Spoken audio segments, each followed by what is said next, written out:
this life we've been through.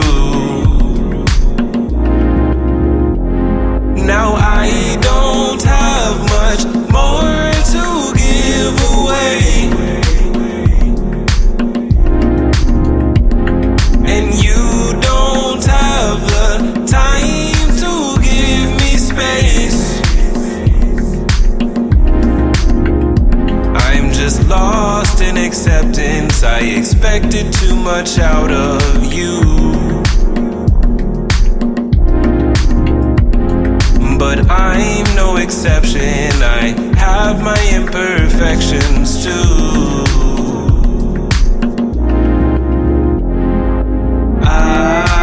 I know I can't pretend. I don't wanna leave, not until we meet our end. Did you think that you were different? I guess that I thought the same. All of these games you're playing, I wonder who'll take all the blame.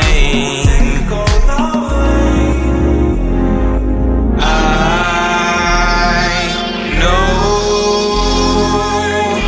I can't pretend. I don't wanna leave, not until we meet our end. I know I can't pretend.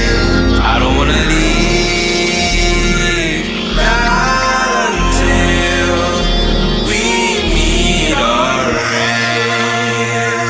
Now I don't have much more to give away, and you don't have the time to give me space.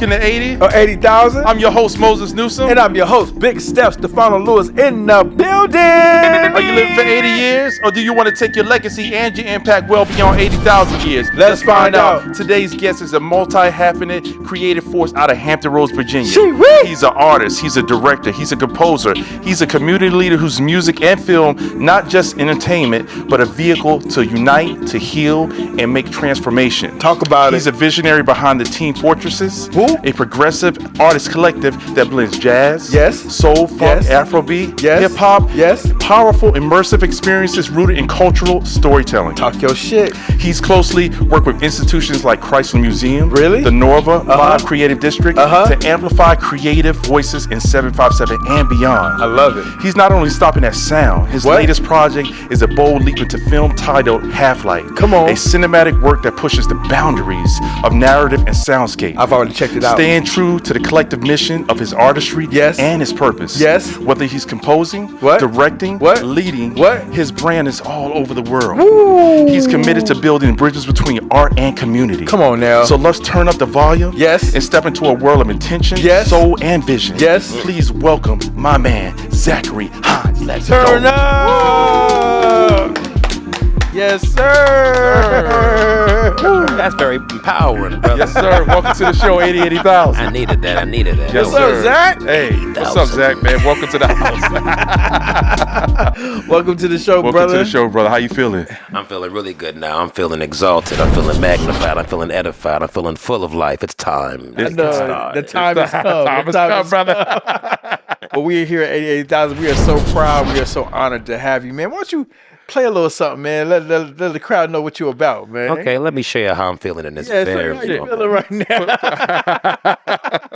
now? Let's get into it. Y'all get ready. Y'all put in your seatbelts, all right? Exclusive.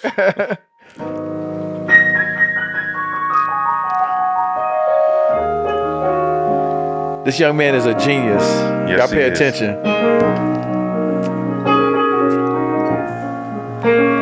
Wow.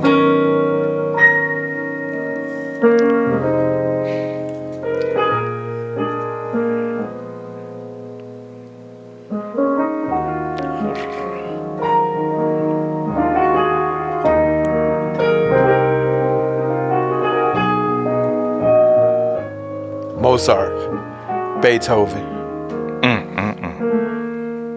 Ramsey Lewis, right? Woo!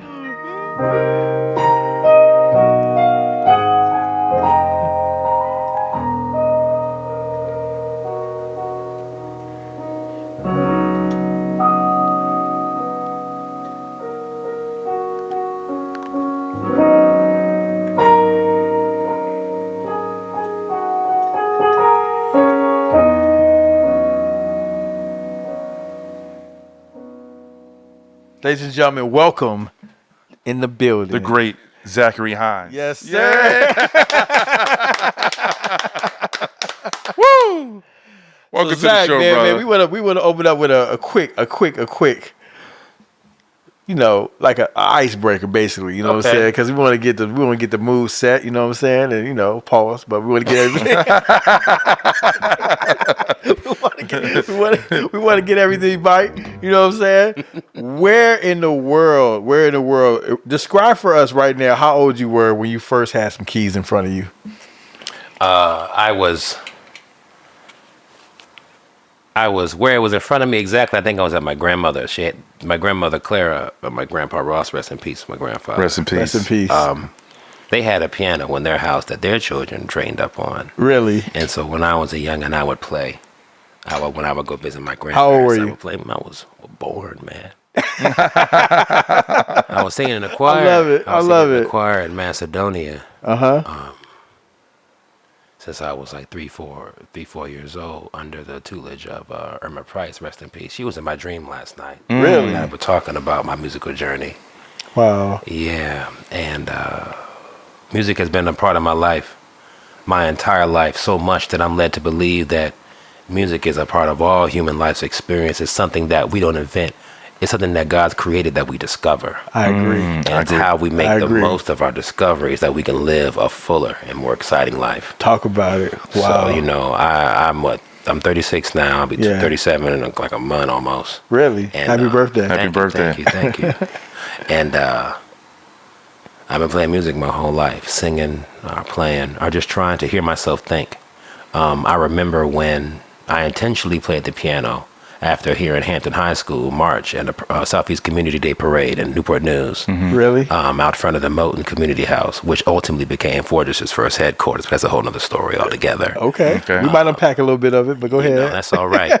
But I remember hearing Hampton High School march and play music. And I remember, this is before MP3s was even a thought, right? Oh, my God, and yes, sir. So I remember, because this was back when you would take a tape and have the radio play and press play and record. Yeah, I remember that. Yeah. Just to show how much gray hair I got under this hat. Yeah. And if you rush too fast, you might get the little tape stuck into the That's radio. right. You lost a boom box and a tape. Absolutely. But the thing, I say that, I punctuate that because back then when you wanted to hear music, you had to remember it.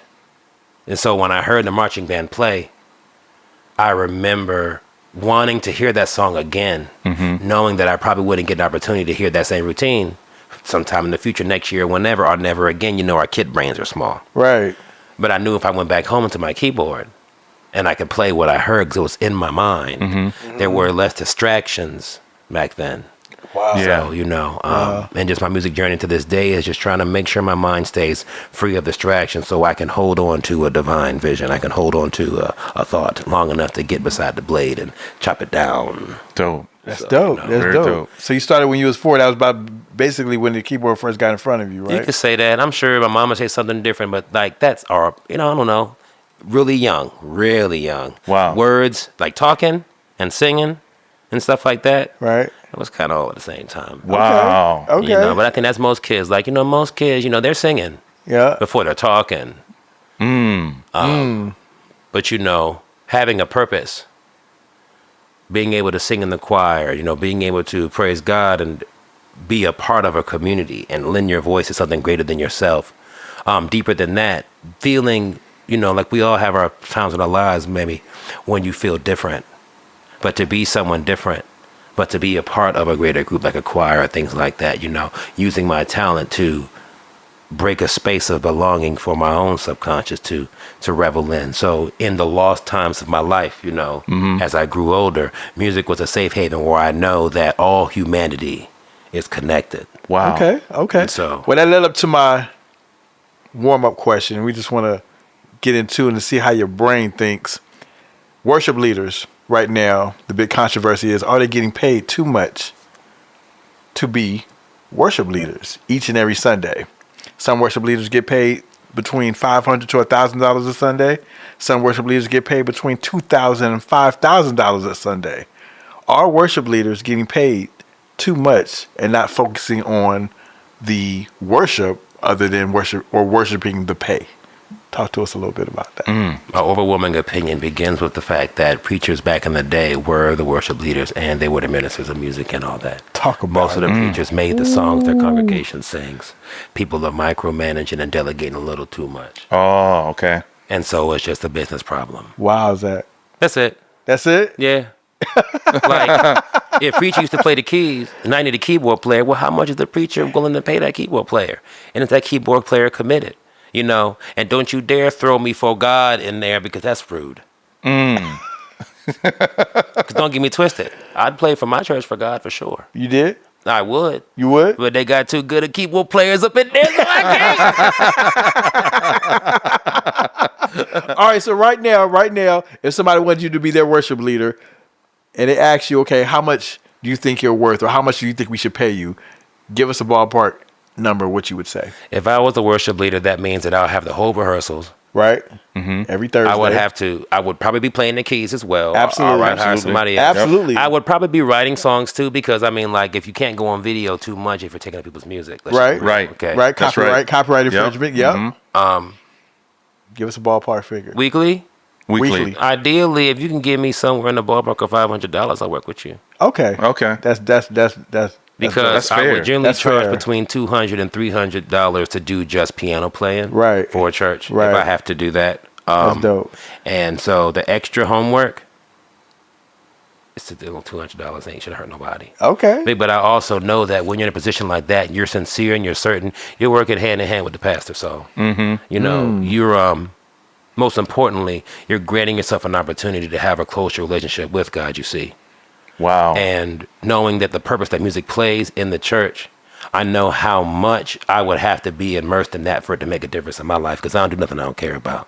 So let me ask you a question. Is it important for you if you were to inherit that title, is it important for you to be a member of that church?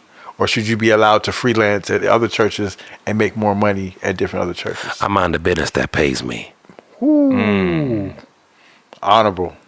So if you taking care of me, Honorable. I'm going to consider working with you before I consider going somewhere else. That don't matter who it is. Well, do you join the church?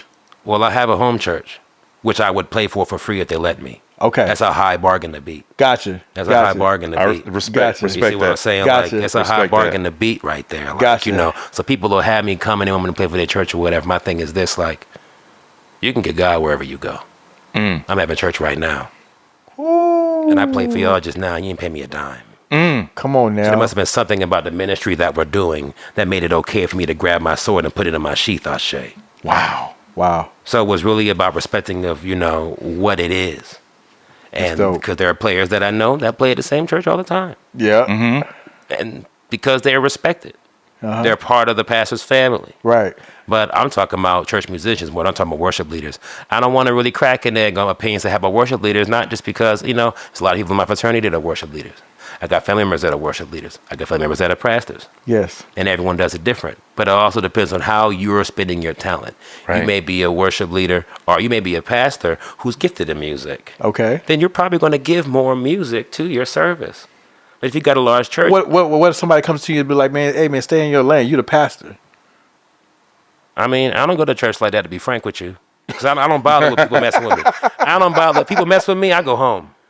That's on anything. Like, if y'all say something crazy to me, Right. I'll, And pack up. oh, yeah. I love it. So, church too. So I can get in my car and I can turn on whatever church dot point one yada Right. yada Yeah. and get my whatever. Get what you need to get. Yeah, like, don't no human being stop me from getting close to God. Come on. Yeah, man. I love it. I love it. So Dope. what you're saying is Dope. that you don't let people have power over you and what God has got in place for you? Well, I'm a servant. So my general position is to help. Wow. I just can't tolerate but so much disrespect before I start making funny faces. And that's rude. Right. And now if I'm on camera making funny faces, now my mama mad at me. And honestly, when your mama mad at you, it don't matter what you said That's right. was. Right. You're absolutely right. I love You're it. absolutely right. Well, we're going to start with the first question. How would you describe your artistic mission, both personally and through Team Fortress? Woo. So with Fortresses, I was reading Plato, and it said in the Republic that the guardians of your society should build the foundations of their fortresses with music. Wow. So, and in that place in my life, I was in a space where I was continuously doing a lot of community service and new produce in Hampton. And let me put my phone on silent, okay? All right. And Thank you for that. but I was surrounded by people that, I went to college with, friends and stuff like that. We was kicking it and stuff like that. But I knew that I wasn't trying to work no regular job. I knew I wasn't trying to do whatever. I saw the singularity was coming upon humanity. I knew that within my lifetime, the information would end up moving at quantum speed. And everything that I thought the world would utterly be changed right in front of me. So I couldn't waste no time trying to lie to myself about that. When the only reason I'll be making a certain kind of amount of money or live a certain way was to impress somebody else. Well, that wasn't really important to me. I know I'm blessed.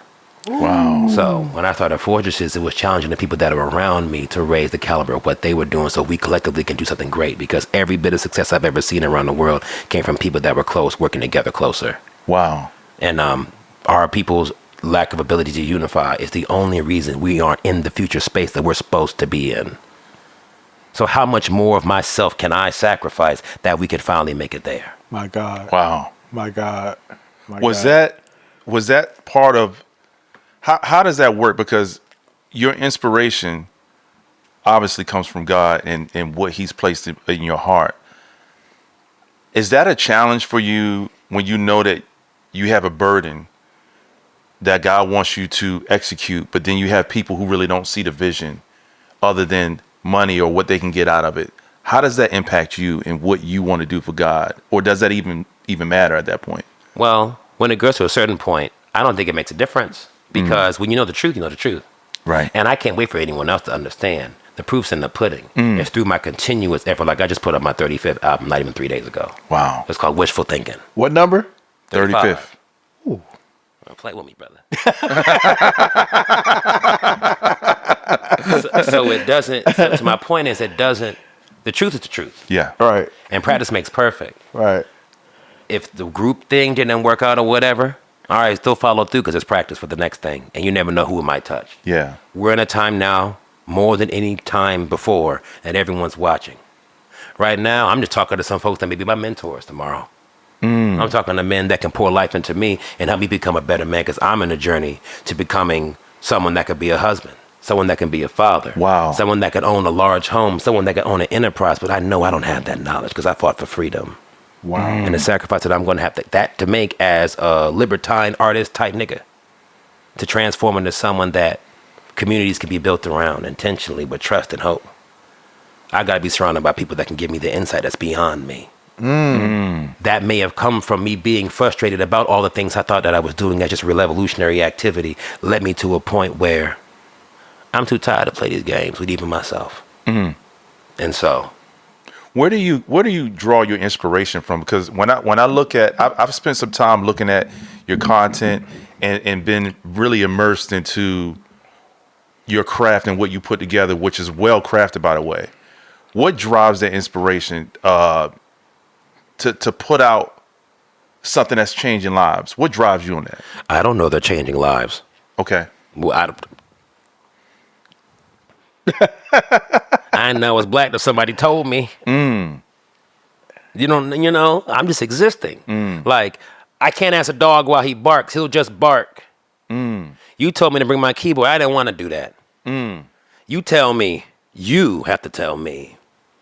You have to tell me why. I don't know about that part. It's a blessing that my art makes a difference. I've accumulated the notion this year that people like my art because it looks and sounds and smells like overcoming adversity, and we're all suffering. Today, a lot of folks woke up with a heartache, headache, not knowing how they're going to get that next dollar. I am not the only special snowflake going through something. There are people with full 9-to-5, super successful, financially stable, at that point, careers right now that got laid off yesterday for something that had nothing to do with them. And they're feeling just as broken as I may feel. And I can revel in the experience I have and not having nothing. Shaba. Okay? And I can have gratitude for not tearing my head out. Wow. I don't know why. And so that's why I give God the glory. It is that simple.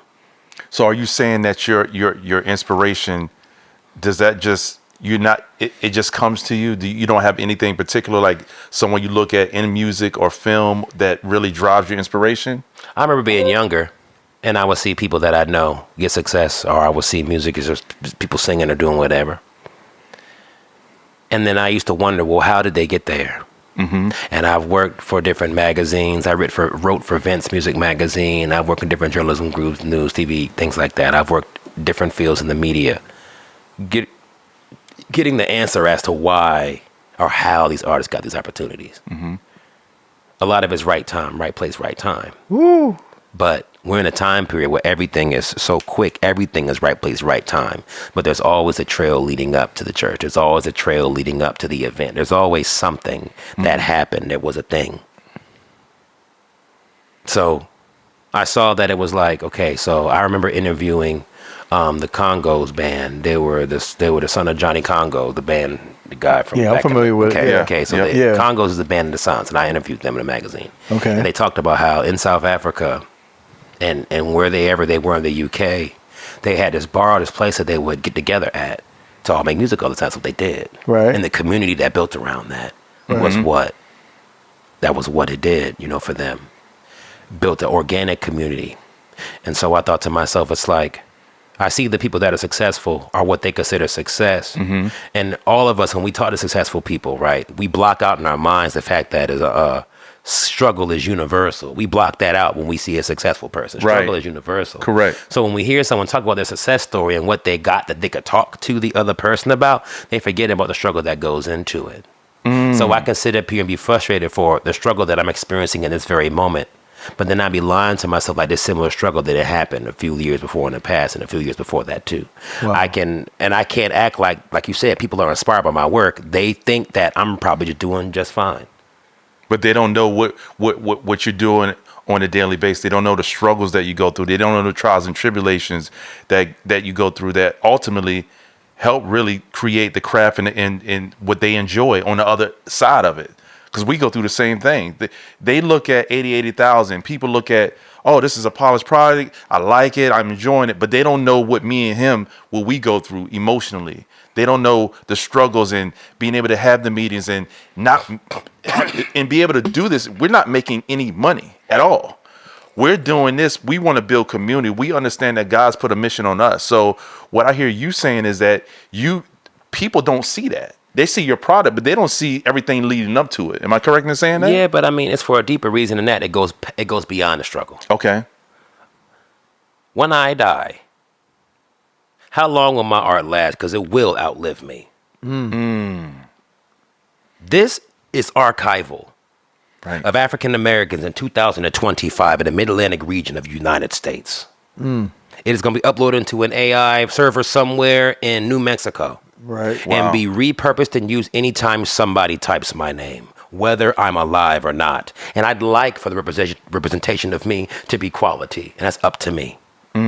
There are people, our ancestors, who spent their entire life just embalming their leaders to make sure that when scientists come to check on them, they see all their riches.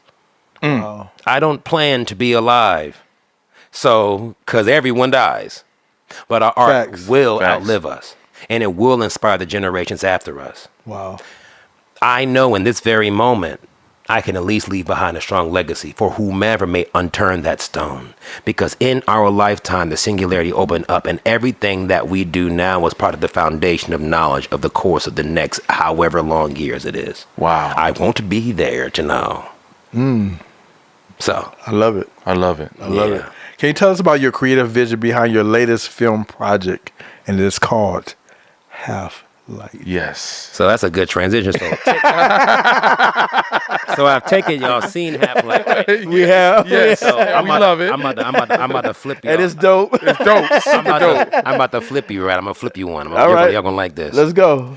So remember I talked about how art outlives us because we're gonna die, right? Yes. So y'all saw the movie. Yes. Well, what if you didn't die? What if when you die you just froze in space? And as long as somebody kept feeding your body to keep your brain moist, your memories and existence will be available for access. Wow. Imagine what it would be like if you were outside of the cities and the buildings that take care of that science and you died outside of town. Or you got frozen or went half outside of town. Are your memories lost? Or what if you were a part of a group of people whose spiritual purpose was to make sure these memories don't get lost? That would be dope. That's kind of what it was. That would be dope. Wow.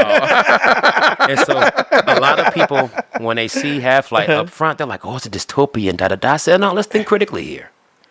I just said, what if you could live forever, right? Right. That's a utopia.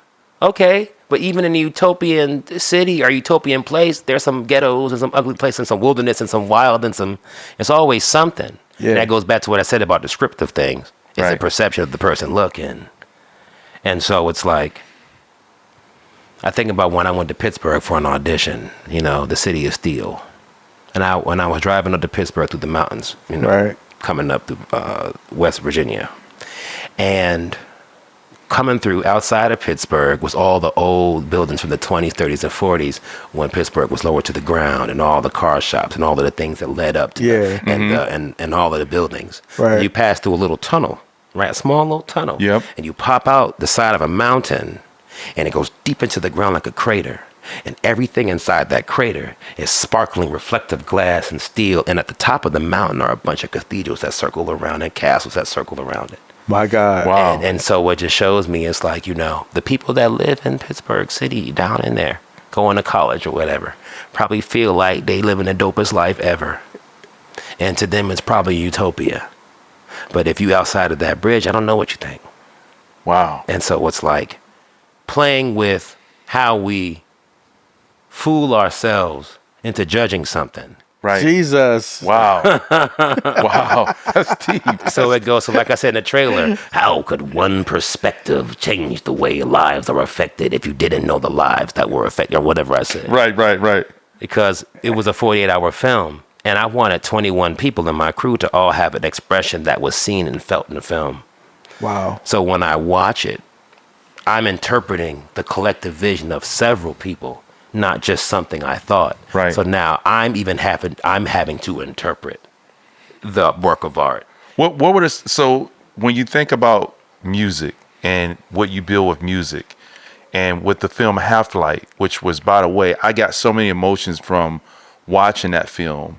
I pulled Mad Max, right? Okay. I pulled, just Book of Eli, so many different things. And here's what was beautiful about it. I was able to pull that art in a very small amount of time. It wasn't like I watched 30, 40 minutes. In that small amount of time, I pulled that. What emotions were you trying to pull out of that you couldn't do in music? I needed to make sure that the rules of the competition were met. And I radiated outward from that. Woo. I understood the assignment. Exclusive, y'all. That was it. When we got the instructions at the kickoff, I went with the director of photography. Well, one of them, I went with George Wesley, who was also the editor. Shout out. We wrote it together for Shout sure. out. Apex Media, DG Pro. And we rolled back in the truck back to headquarters to start brainstorming. Mm-hmm. It was up to me to figure out something that him and I could agree upon, because the editor, you know what I mean? Figure out something we could agree upon, that when I got to the room, after listening what everyone had to say, I can come with a format of an idea, concept that we could fit everything in. Mm-hmm. And I just had to pray that ain't nobody had nothing better, so we wouldn't have to have a power struggle. That's I respect that. That's right, real. You know. right. And so when it came down to it, we as human beings are consuming so much information every day now that I'm leaning on your pre-built experiences in life Right. to evoke those emotions when seeing certain symbolism. When you saw the patchwork outfits, and you felt this one thing. Right. When you saw the smoke grenade.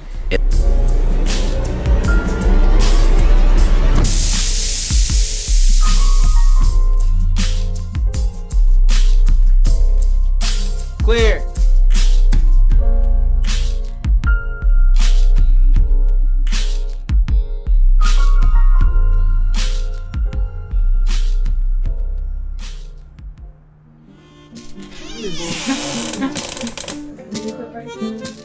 Man, real food, I can't wait. Real ice, I can't wait. Fucking crazy now.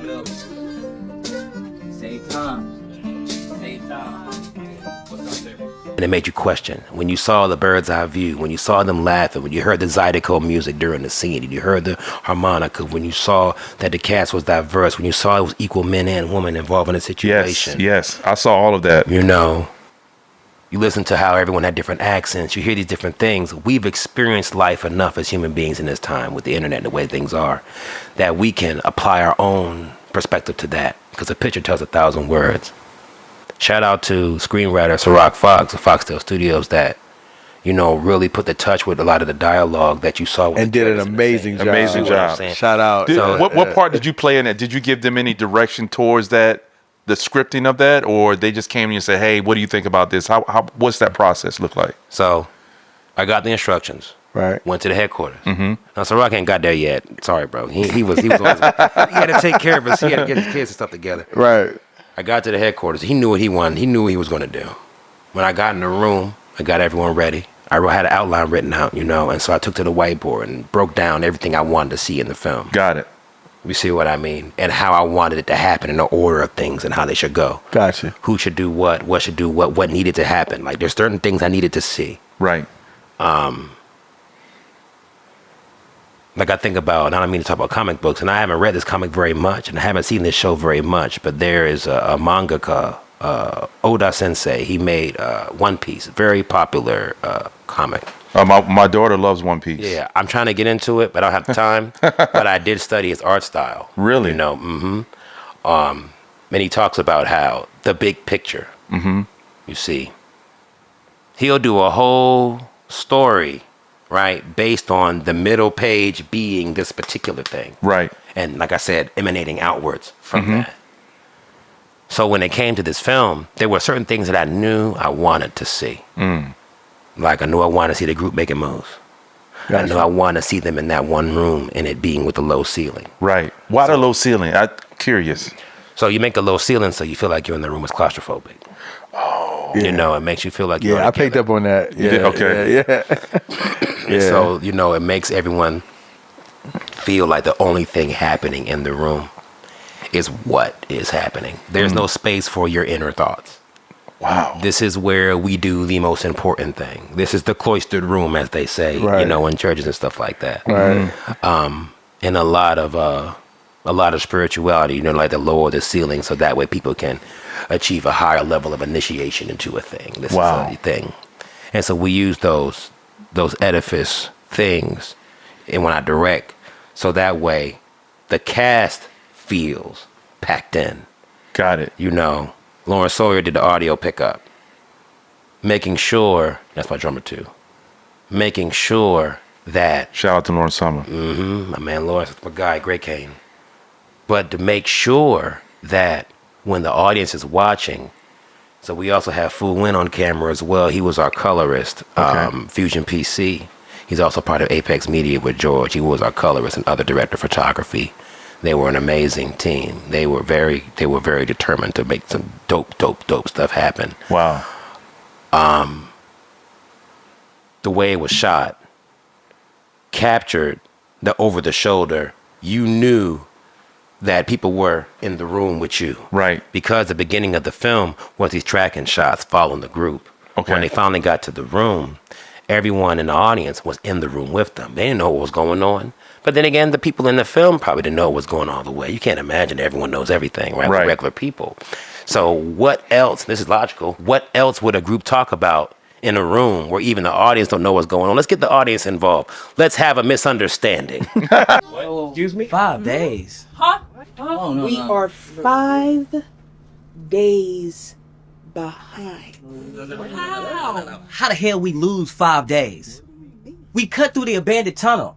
A completely stupid and dangerous idea made I had. You think so? I was completely against it. But I was outvoted because we were supposed to save 4 days. What you want? Hold on a second. He does have a point. I know I'm not tripping. Because she said that we would save supplies and resources. So please, tell everybody what you were thinking.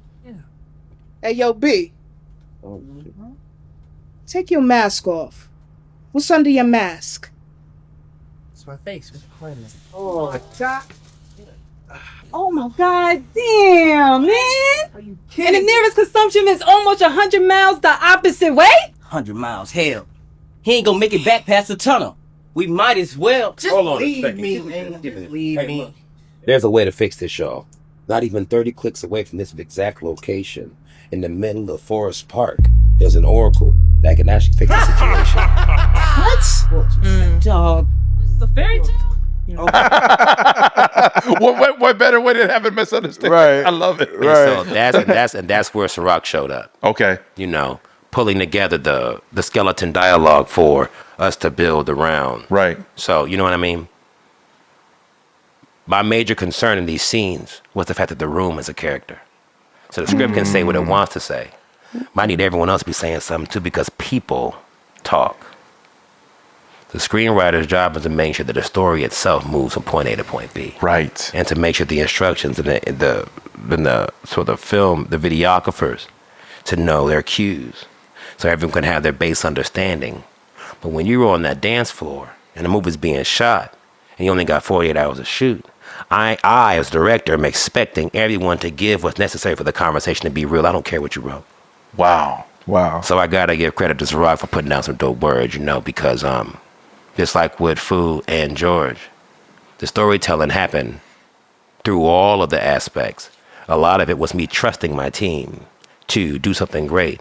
I gotta shout out Cece as well for doing the wardrobe. Shout out CC. Shout out Cam Barco for being the head of the art department, making sure that the costume design. Also Mark Whitmore as well. Costumes were on fire. You what I'm saying? Oh my gosh. Yes. I mean, So- I felt like I felt it was just immersive. Phenomenal. Costumes are on fire. So while the writing team, Grammy Award. me, Brother Malcolm, and Ciroc were in the back doing the writing, trying to make sure the story was tight. You had the ladies in the design crew doing the wardrobe planning. When I did the outline, and I wrote the outline for the story before the writing team got together, I also did some graphic design outlining to give the graphic designers a jumping board. My major concern was to make sure that everyone on the team knew what their assignment was. So as I was just maintaining the group and making sure what I wanted to see was saw through, most of it was me just trusting. I know full and well that I wasn't going to get all that accomplished in 48 hours. Me knowing everyone's business and being able to put my personal voice into everything. But I also know that me just trying to say something isn't enough. That's not a good enough story that's going to capture people. That's not going to do it. Right. It has to be something so much bigger than me that as I tell the story about creating it, you can hear all the different people that were involved and how they played different roles and how I'd be dead gone if I didn't shout them out because of how much great work they did. Right. So now it's my most important priority to make sure that this particular team that I work with that makes it a good thing understands that as we were this team, we can make more great things. Wow. Also, you know what I mean? You have a lot of times in the past when it comes to media manifestation, all entertainment groups have large teams of a bunch of talented people. And there's not many opportunities when you get to become accustomed and aware of who they were. Like a good example. So you saw the Oracle. Right. Right. Okay. That's Ebony Diamond. So she's actually a nurse at Norfolk. Really? She works in the medical field. Okay. So it kind of, play a little parallel. Her job was to be the character that was Rachel Kirkpatrick. I had to have a Rachel Kirkpatrick. You see that? I had to have that. Yeah. Right. And and she had to be an entrepreneur. Okay. Okay. All right. But the thing was, how that came to happen was when we was in the writer's room and I'm with Ciroc and we're sitting here writing a script, we're collaborating, trying to get the script written. Getting it written, yeah. And we're getting to the part in the story where we're talking about how we want the Oracle scene to go. And the whole time we're working and writing, Ebony comes in the room, and she's like, I had this poem that I think the Oracle should say. Okay, now she's an amazing poet, so. Okay. But under my director mode, I didn't care. So I'm just like, okay, that's cool. Put it in the chat. Just send it to me. Okay. When we get to that point in the bridge, We'll cross that bridge. We'll cross then. that bridge when we get there, Yeah. because Okay, so you didn't give her an immediate answer that right then. and there there. was no way. How can I tell you something? That was the expression you gave her when she gave it. Well, to be real I got with a you, poem. I'm gonna be real with you. Right. Even Ciroc knew, and he admitted this later in post. Even Ciroc knew that if I didn't like what he wrote, that won't what it want to be. Woo. But like I said, I spent most of my time trusting my team because we didn't have the time for me to have an issue with something. Right. Gotcha. Yeah. Gotcha. So That I had to makes have sense. restraint on my restraint on the restraint. Wow. Right. Wow. So you had to trust the process, knowing that this is bigger than me. Yeah, There's sure. a bigger picture, and if I dumb it down, and you got to pick and choose your battles, Oh, for sure. because that could prolong everything, and then you'll never get to the mission of what you try to accomplish. Well, I think the biggest thing for me was, because I want to tell Ebony's story because this is really good, but the biggest thing for me was I knew we had 48 hours to make a film. Yeah. Mm-hmm. And I knew that I had so much social battery, mental fortitude, energy, stuff like that to give, off a bottle of water and breakfast. But if I spend my energy being frustrated with things, I spend my energy trying to change something or being mad about something, when it's time for me to get on camera, or it's time for me to make the decision for us to shoot something else, or for us to adjust something or do what's necessary, I'm going to take an L on that. And that's an L on excellence. I knew what was on our itinerary because I had a whole itinerary and schedule of how we were doing our shots. Right. And as long as we hit our times, I didn't really care. Wow. Because I knew that if we hit our times, I knew I had this grace period Right. where I could change anything I wanted to. That's dope. But I prayed that it would never have to come to that point. Right. So like I said with Ebony said she had that piece poem she said she had. Yeah. And I told her this. I said, listen, if it's longer than the paragraph, you can forget it. Well, how did she respond to that? She's bold, so she was like, okay. Like I said, I was focused on 4 other things that Right. wasn't that. You couldn't really put your energy into that at that point. But yeah. I told her, I said, I don't have an opinion about it, but I do acknowledge your submission. Please give it to me, because when the time comes, I can negotiate that. But I also was saying, I hope you ain't sitting here talking to me when you see we have a whole screenwriting team in here and I'm about to tell them. I was like, you're asking? I said, you're asking me if we can add that. And she was like, but I said, you're asking me. That's right. If we can add this. Right. You're asking. You're asking, not telling me. Yeah, you're asking me. She's like, yeah, blah, blah, blah. I was like, you're asking me. But I'm not going to ask my writer to put that in there right now. He's not even at that part of the story. Ooh. But I know one thing. You're a Sagittarius and you're a Delta, so I know you're a determined type person. So when we get to that part in the scene and you're reading your lines, you're doing your part, and you decide you're going to do what you want to do, it's going to be me and you.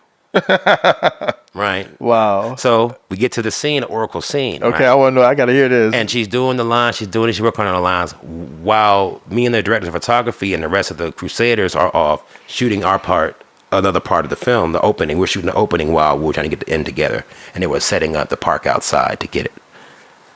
We pull up to do our shots. It's starting to get dark. We're losing daylight. So you know what that means. You got to get busy. Right. Yeah.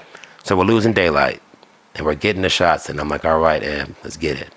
Now, I believe in Deb, and her poetry's amazing. I'm a fan. So I was like, yeah, we're good. Right. Yeah, Right. yeah. Whatever Okay. she ends up doing at this point, because I was over it. Right. We started running the scene. And I'm like, I need everyone to run it. By this time, every Indian has dreams of being the chief at this point. And I'm just like, whatever. Let me direct my film. Yeah. Right. Yeah. Yeah. But I understand that this was everyone trying to make each other's load lighter. So Yeah. Right. like I said, that was a. It was a woosah moment. Woosah moment. Yeah. So as we try to kick the scene, and the actors coming in the scene, you had Jay Free walking up with Brother Malcolm. He was Birdsong. Brother Malcolm was. Right. And Jay Free was Big A. So they were coming in the scene. Right, he was sick.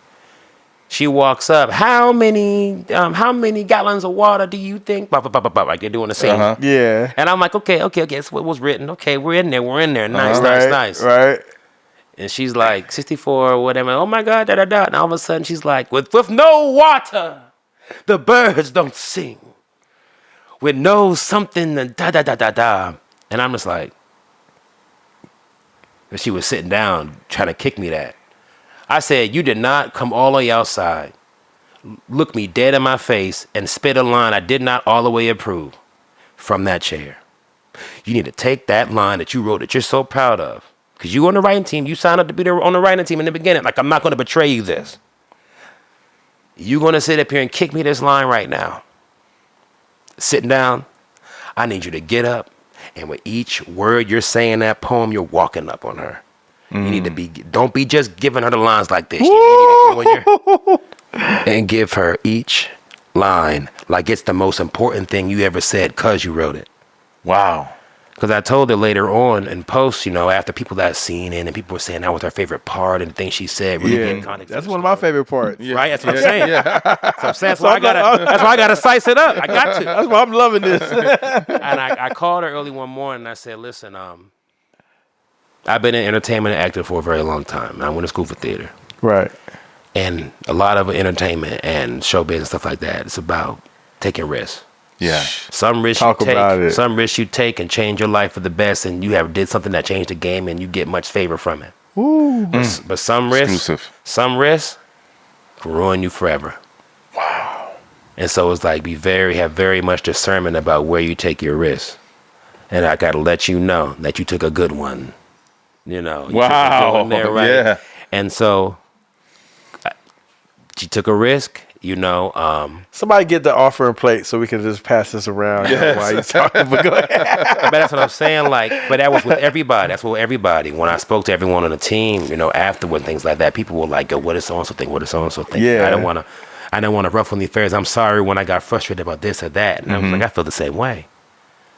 But the thing about it was, we only have 48 hours to make a masterpiece. And too many of us were determined and committed so much of our time to making something unforgettable and indicatively collaborative. Someone had told me, man, what if y'all had more time? I said a fight would have broke out.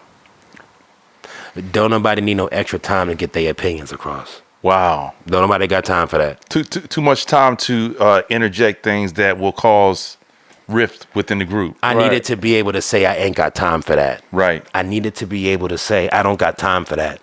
Deadlines are important so that way people don't get excited.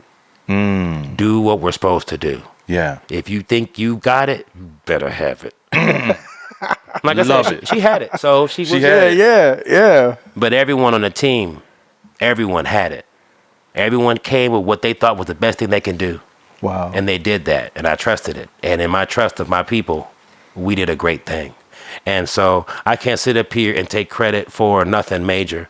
I went to school to be a director. Shout out Hampton University. Hampton University. HU, the real HU. Amen. I went to school to be a director, so I had better direct.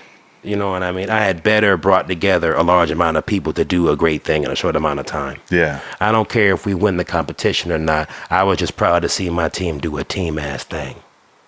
So tell us about the competition, because I think that's interesting. I know you mentioned that you submitted. Tell us about the process of submitting your work and what it took to get to that point to get everything ready for that submission.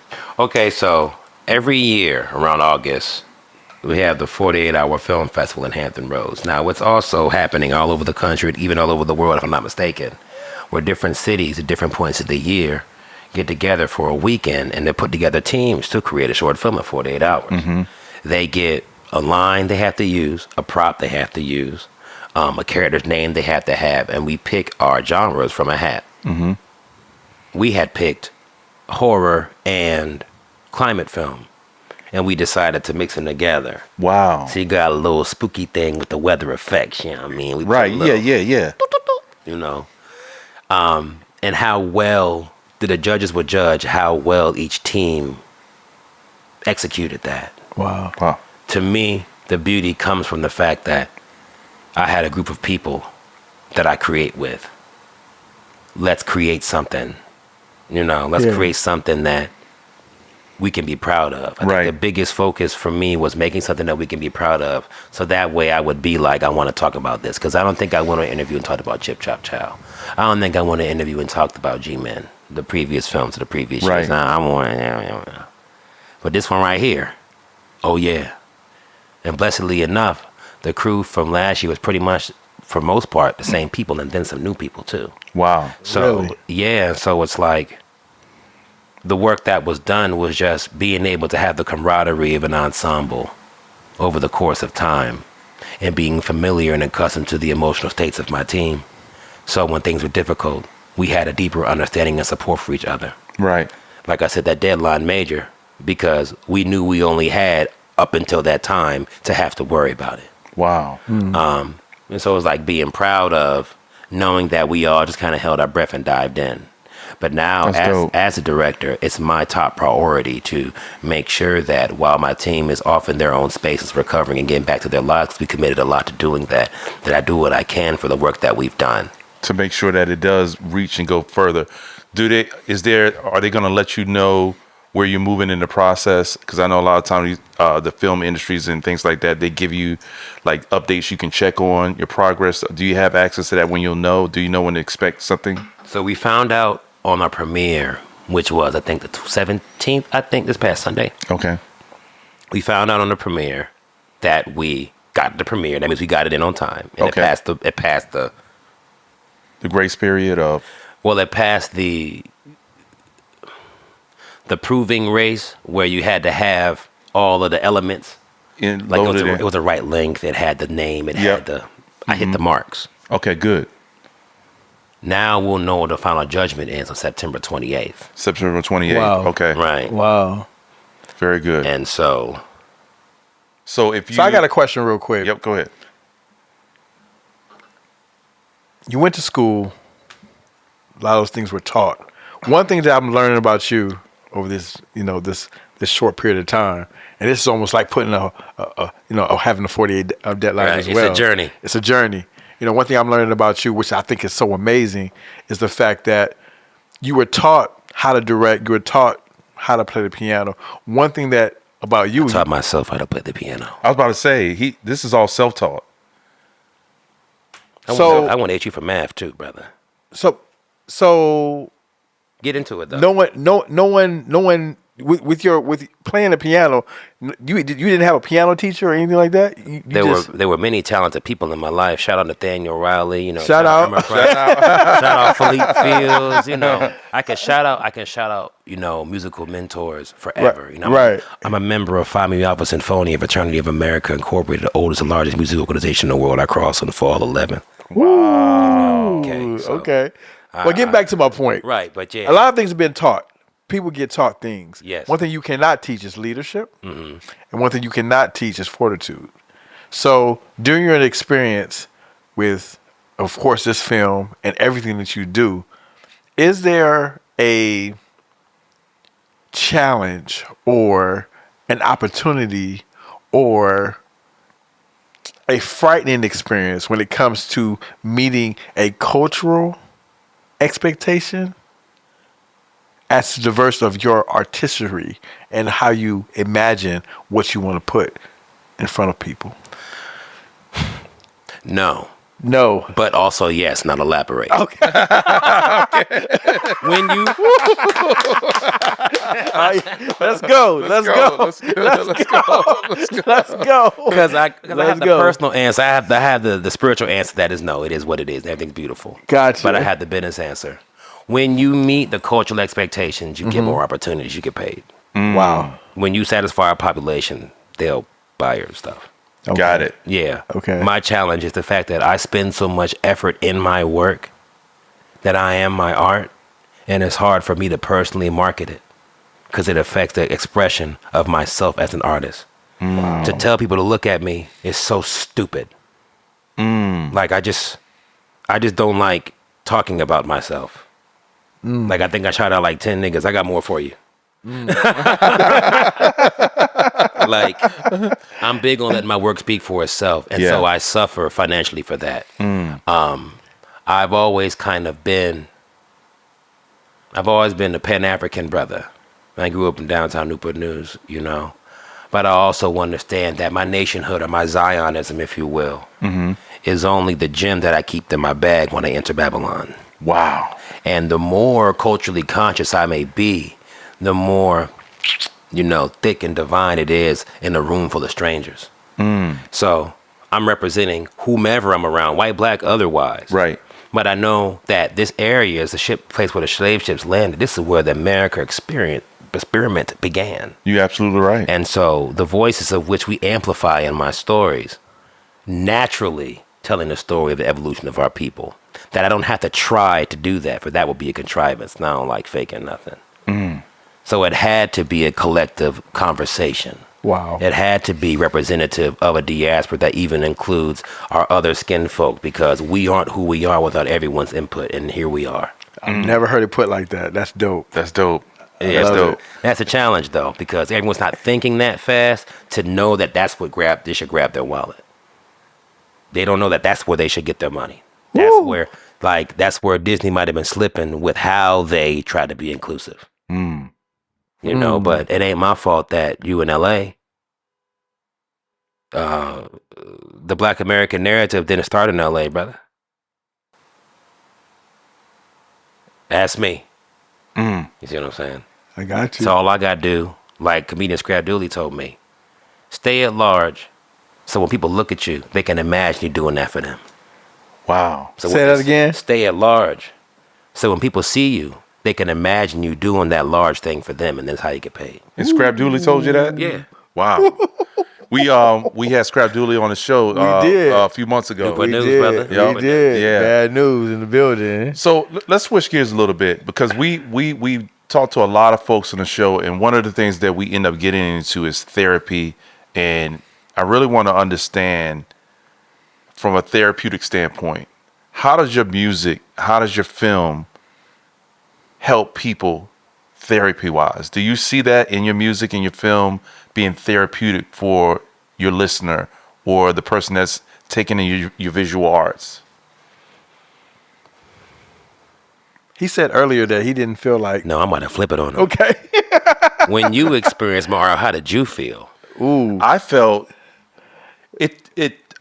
when I look at art, I can appreciate it when it takes me out of the space I'm in. If I watch something and I feel like I'm in the same room I'm in, I can't appreciate it. But if it could take me to a different space and time where I don't even know what's around me, then I feel like it's something I can embrace.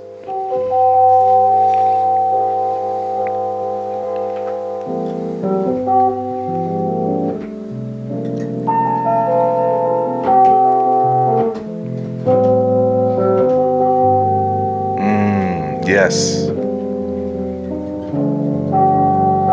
Wow.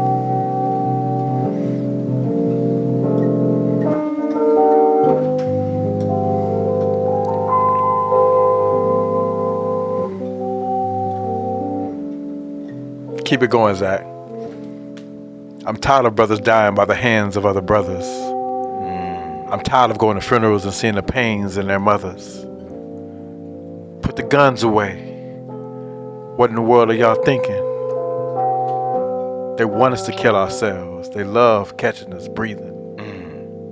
What? It make you feel more like a man to take another man's life? You are more of a man to raise your children and have a loving wife. You see, the death of a young black man is like a period in the middle of a sentence. Y'all brothers need to do some soul searching and look for repentance. Wake up. Wake up. And give out ghetto passes that don't expire. Stop the killing. Stop the self-destruction. And let's love one another. Because I'm tired. Wow, I'm tired. Bars. Stefano Exclusive. Lewis. So that song was called Space Outside of Time. Wow.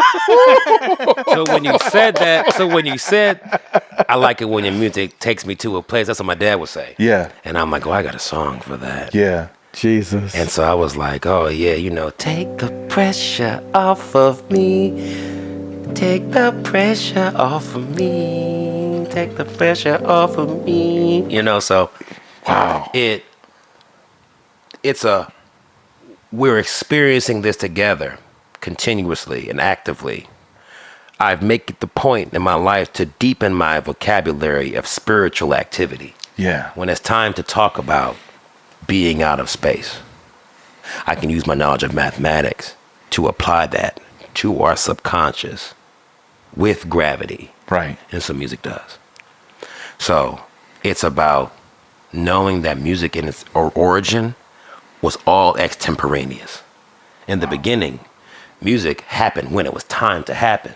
If we was all sitting around in the tribe, and all of a sudden we was like what was the movie like? Water, water, water. We were singing about water because that's what they were talking about. So that was the mood, and that's what they did. We was on the school bus, in the back of the school bus, singing Miss Mary Mack. You understand what I'm saying? This is not something new. No.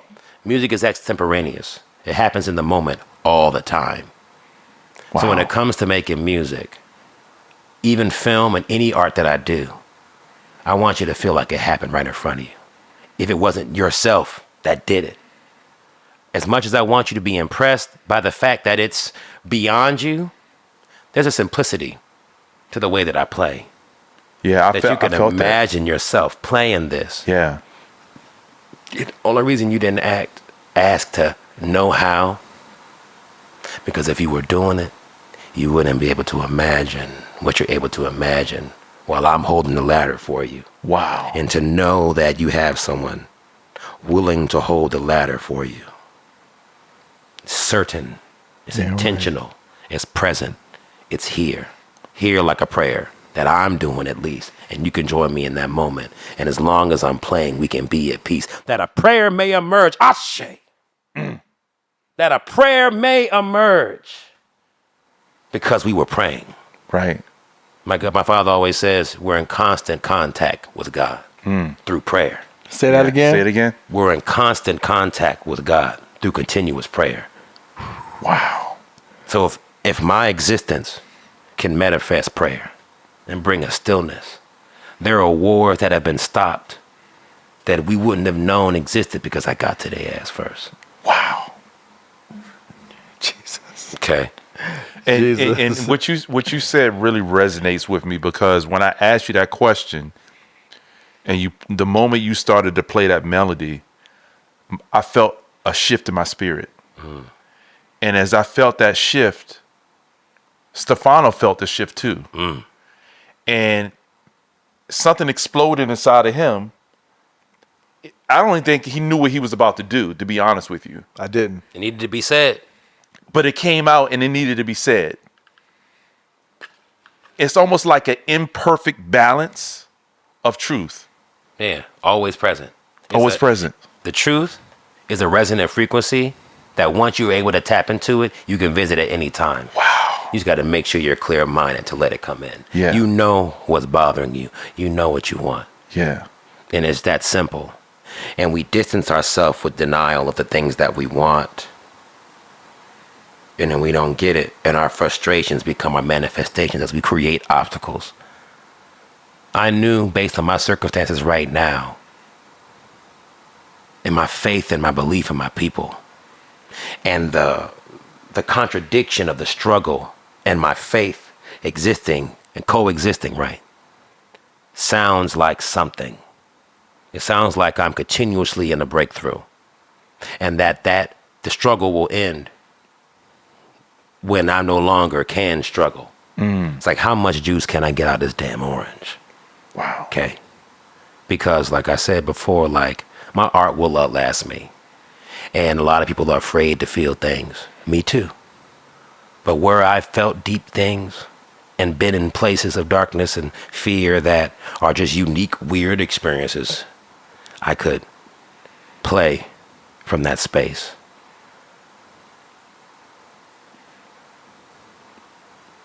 Some of those things I can't even put in words, but I got songs for them. And these experiences, these relationships, these moments in relationship, this moment of romance, this moment of passion, this moment of loss, this moment of fear, this moment like Black Lotus' Song for Lost played at the beginning.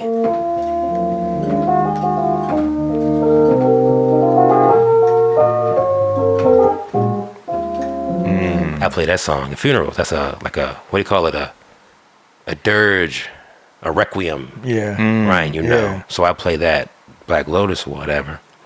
You got songs like Passaggio.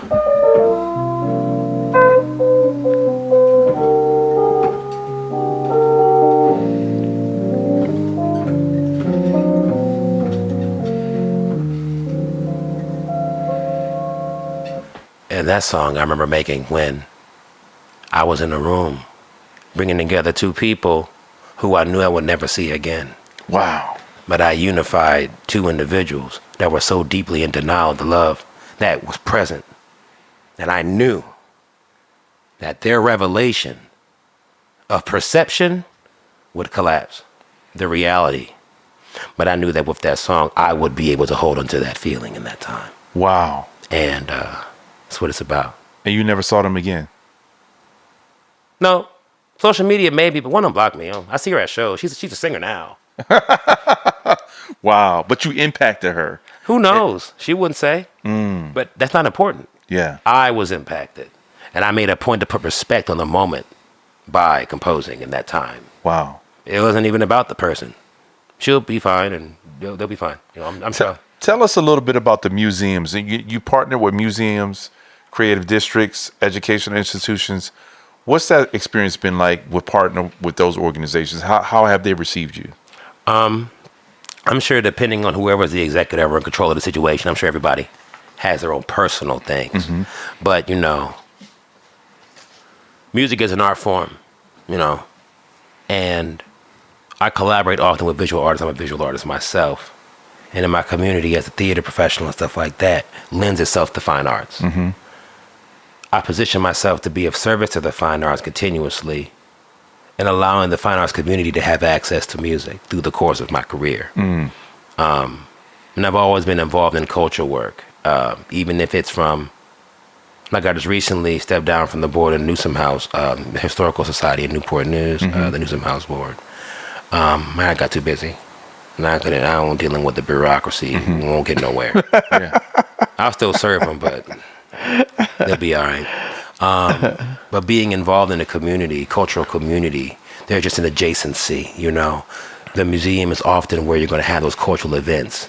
You know, they're the places where you're going to have something of an expression be platformed in a manner that can be appreciated, you know. You're not going to have good art in a club. So all of my peers that are in the fine arts field, we're going to get together in places where our work can be appreciated. And I'm going to want to play music to support my graphic designer peers. Right. So we all work together, you know. So I think it's just hand in hand in the collaboration. My adjacency to art and fine art in general just kind of lends itself to it because I knew that the opportunities that I wanted to provide entertainment for art, I wanted to give atmosphere to an environment. I didn't want to just play music for you. Anytime I go play somewhere, I'm not playing just to give you a show. Right. I came there to change something.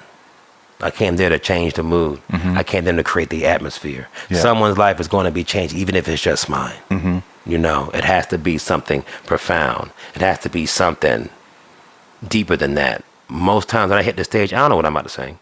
I don't know, I'm about to play. And everyone with me just trust me whenever I get there. Right. They're hoping I do their song. You know? But when we come with something new, or if I have a rehearsal, like hit them with something new I just made, it has to be better than anything else they've ever thought of in that moment. Wow. So every day I have to make sure that when I'm showing up musically or showing up creatively, it's the best thing that anyone's ever experienced in that moment while they're thinking. So that way, for once, in one moment, they could silence the whatever they thought that was. Right. So even when it comes to being a leader, it's a continuous reestablishment of insight. I want your thoughts on something. A year ago, me and my wife went to Washington, D.C., and we had an opportunity to experience the African American Museum of Arts, National African American Museum in D.C., and it is 6 floors of art in history centrally focus on slavery and what we went through, our ancestors went through. Recently, our president said that we spent too much time in these museums talking about slavery and wanted us to somehow pull away from that. Okay. What are your thoughts about taking away history and taking away art form and education about what our ancestors went through in terms of art and what that means for our future? What are your thoughts about that? I mean, was there a Mansa Musa exhibit in there? Was there a Shaka Zulu exhibit in there? Talk about like, yeah. last time I checked, every race was slaves once. Facts. Okay. Boo-hoo. Like, I get sick and tired of folks. Y'all don't get me in trouble. I probably got some kids people ask me to act in some movies. Every black person I know, they get to a certain age, they want to make a slave movie. And I don't want to say nothing negative because I do want that money and opportunity. Yeah. But nigga, please. I done been a slave for so many damn reenactments. I'm sick of that shit. I feel you.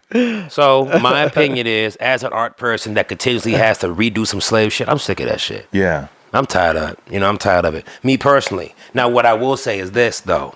Every black person deserves an opportunity to be reminded of what the fuck their history was. If you don't know your past, you don't know your future. There you go. But we're in a time period where the singularity exists. You can type in the word slavery and see some niggas. It should be part of American history anyway. Wow. And there should be more black history in American history. And some teachers do that justice. Some don't. I went to HU, so I got mine. It's a whole mandatory class, so I don't even know. You know what I mean? Like, you choose your path. Yep. And it is very important for our people to know their cultural identity. But I also have to say that, full and well, I can't sit up here and openly agree with what President Trump says on media when half the people in the world wish he would die right now. So even if he was making a point, it don't matter because he's him. And as a leader, I can relate to the fact that most times when someone says something that may be right, you don't like it because they're them and the other things that they've done. I understand that. I could care less. What? Come on, man. We get ready to run out of time. However, I want to ask 5 questions about you, and I want you to either elaborate or don't elaborate. Let's get into it. And then we'll go with our greatest of all time.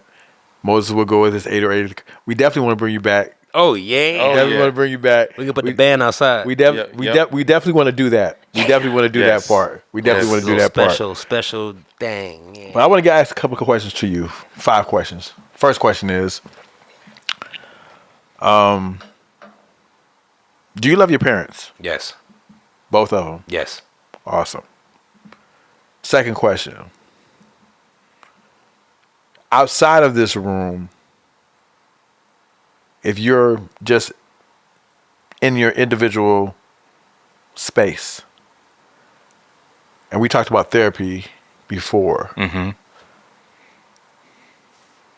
we talked about death before. As an artist, do suicidal thoughts come to your mind?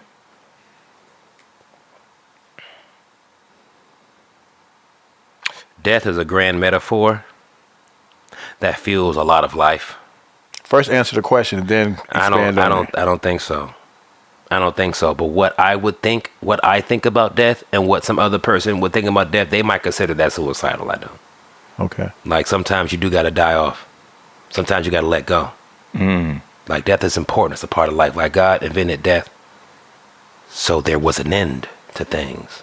Right. So for me to want to end myself is impatient, and that's whack. So I'm glad you said that. A suicidal ideation or the feeling of that is just a reminder that slow down. Slow down. Look around you. Because you're in a hurry. Yesterday I was stressed out about something small. My family was in a group chat. My sister was talking about something. And I didn't like how it went. And it made me feel some kind of way. Right. And I was mad. Or frustrated or whatever. But I knew I needed to talk to somebody. I knew I just wanted to be heard. Thank God I was able to get in contact with my grandmother because she wanted to hear from me. So, and I was able to order my thoughts and get it off my chest what I really wanted or what I really felt and explore that. Some people just don't have the space to explore how they feel. And so the only thing they have left is a quick fix. And sometimes that quick fix is it's an illusion.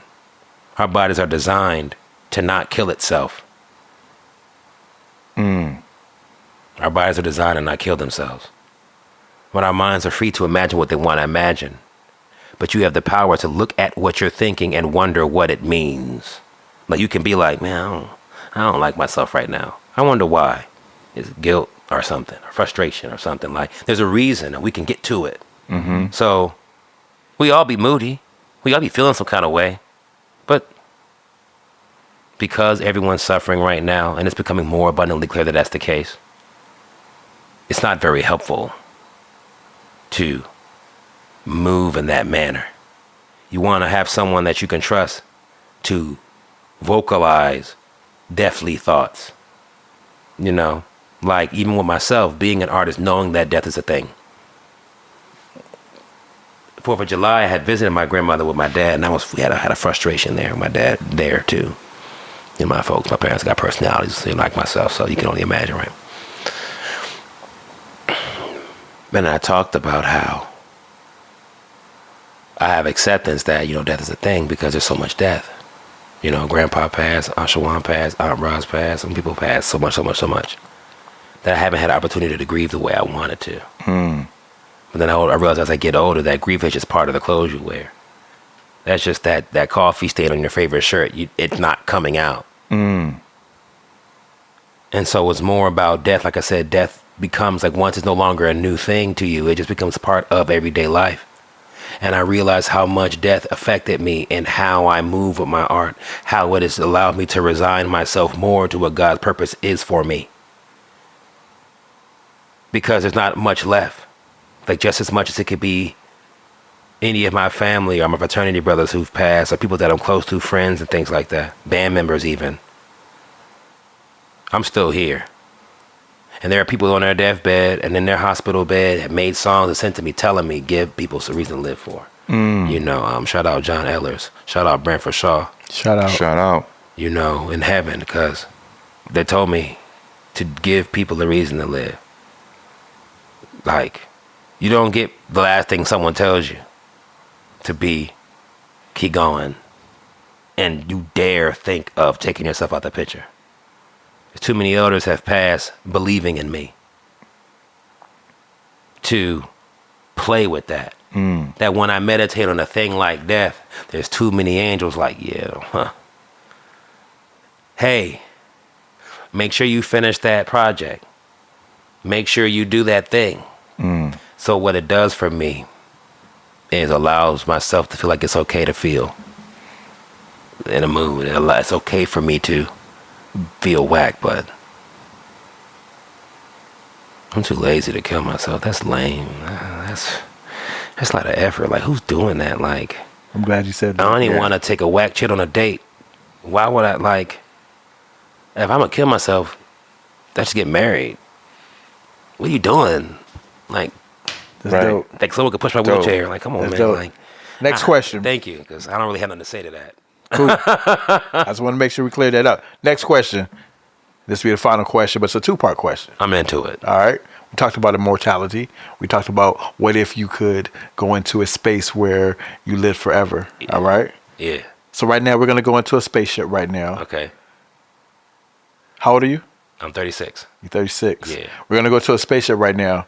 The spaceship's going to take us on 2 journeys. Okay. All right. I'm into it. You're 36 years old. Yeah. We're going to the spaceship right now. You're going to talk to your 7-year-old self. Okay. We're going to get back in the spaceship. And we're going to take another journey. And you're going to talk to your 80-year-old self. Okay. What do you say to each person?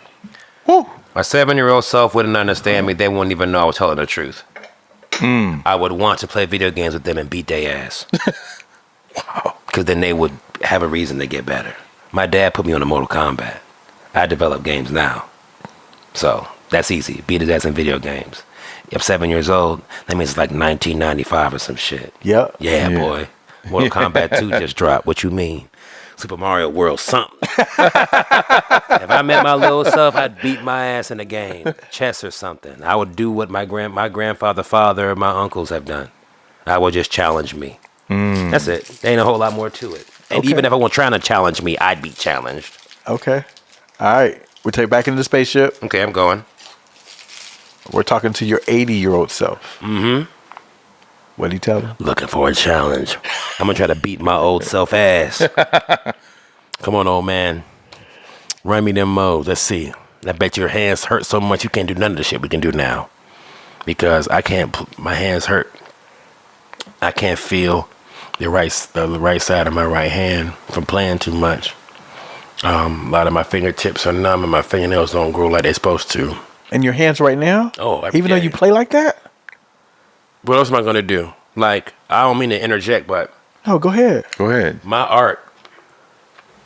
I'm sorry, Candy. He was good. My art, but this is very important. Yes, sir. You talk about suicide and stuff like that, man. I tell you, I've been done with this world, brother. But my gifts found a way from me. It is a God blessing and a wonder that I'm able to make any kind of revenue expressing myself. Because if it wasn't for that, I wouldn't be doing nothing. I don't want anything. I don't want to do anything. I don't want anything. Now, when I feel like something, my human emotions come in, I want what I want, you know, Yeah. food or candy or some woman made me feel special. You know what I mean? You want something, but my general state, I don't want nothing. So the fact that my art can make a path for me is a blessing. So if I couldn't do this, I wouldn't be doing anything. I'd be begrudgingly working in a school. I'd be begrudgingly doing something for somebody else because I guess, you know, they wanted me to and I could take joy in it. Or I would just be a regular dad and work somewhere and just be a dad or something.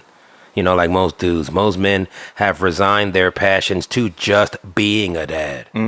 So, I mean, I would say, well, it's been a good run. All right, let me just call one of the girls that like me that I don't give much attention to and just give her attention and baby her. Whatever. Like I said, suicide. You know what I mean? Wow. But I say that to the strength of my gifts make a path for me to be free. So, yeah, I'm in pain. And so I know that by that time, I'll still be kicking ass, but my hand will be hurting still. And I know that I'll be able to finally beat myself because I'll be so tired. Wow. But I think that my 80-year-old self will have technology mastered, and I won't be fighting myself. I'll be fighting one of the robots I built. To be honest with you, talk your shit. Like Talk Superman, your shit. I'll be battling my droids. Right. Wow. So if I were to go into a spaceship into the future to battle my 80-year-old self, I end up in front of a temple where I wouldn't be able to find my person. I wouldn't be able to find them. I'd meet a bunch of different kinds of people that I'd have to get through just to get to them because that's how I roll. And because they wouldn't believe me to be me because they wouldn't have known. I'd be looking for someone that was with me now that stayed until then. And I would just talk to them and have them lead them to me. And then I would kick my ass. And then my 80 self would then just die or something because, you know, like, cool, that was deep. Wow. You know what I mean? I would probably kick it with my son. You know, I'm not 40 yet, so I could still be 40 and have children. So I would probably... Do you have any children right now? No. That'd be great, though. So I would, like I said, if I went now to my 80-year-old self, I would look for my son and kick it with him like McFly. You know Wow, what I Back mean? to the Future. And keep him from robbing the, you know what I mean? Yeah, Right. Yeah, You know, and confront Biff or whatever, you know what I mean? Like I would do what one would do. Like, we're human beings, and that goes back to my directing technique and your storytelling mode. We're human. We do a natural thing. My mind's going to be blown. I'm going to be afraid. It's going to take someone that I knew from my past being in my life still to make me feel safe enough to want to do anything besides hide. If I went into the future, I can't imagine being so spooked that I don't just hide away for a minute. You know, I'm going to be looking for the super future weed or something. You know what I mean? Like, it's got to be legal by then, right? So it's just time traveling by itself, especially if I met my young self first. If I met my young self first and I kind of got the conceit of the whole time traveling thing, right? I'm going to make sure I was strategic about going against my 80-year-old self because my 80-year-old self, deep enough, this is deep. My 80-year-old self is the me that met my 7-year-old self and my 80-year-old self already. Ooh, that nigga knows what I'ma do, and he knows I like a challenge. Jesus. So the past journey will just be cool. It'll be introducing myself to the importance and value of rising to the challenge. And then meeting my 80-year-old self, because I know it'll just be a visit, would be me rising to the challenge. Wow. Of knowing, like, I personally believe that our future selves are pulling us in a direction. Like, the words that I choose now are the chain links to reach that future space. Right. And there are just oblivion thoughts. That's when we talk about suicide and things like that. Yes. There are just oblivion style thoughts that cut that ribbon short. Wow. And so knowing that I exist in the future, even if I didn't live, you know what I mean? Mm-hmm. I don't have time to drink the water of oblivion. I don't got time to be on that because it's not real for me. Because even if I pop down right now and just stop moving right now, this tape about to do it. This tape about to be the best tape that ever got taped in the history of taping. Talk about it. Exclusive. You see what I'm saying? Talk about it. I have to pray that whatever I'm saying right now, because I don't know, I have to pray that whatever I'm saying is right on time for somebody. Absolutely. You know, I gotta pray that, you know, that even though it may take y'all some time to edit and clip everything in, that y'all find some banging moments in this, that y'all can put out some clips early, that I can start peppering them up, because I need people, like, maybe tonight, by tomorrow, I need people to be like, yo, because look, I got until September 1st to give them $6,000. And I know that money out there. They need to hear me see how grateful I am before I get it. There you go. So I got to make sure I come totally humbly and prostrate in front of the greater everything, you know, because God is watching. He is. And I have to be prepared for that. Life is about being ready. So I just hope I'm ready when I meet my future self, because he ready for me. He ready for me. And he knows I probably got a robot hand too. I probably beat my butt. Like, man, shoot. Man, We're going to play a little bit of game. Let's go. We'll play Greatest of All Time. Ooh. And Moses, we're going to do something a little bit different in this episode. What I want you to do is, I want you to not only ask your 80 or 80,000 questions, but I also want you to give your final thoughts. Okay. On this. Okay. All right? Okay. All right. On everything, the synopsis and everything. Then we're going to get out of here, y'all. Okay. But we will bring this amazing man back.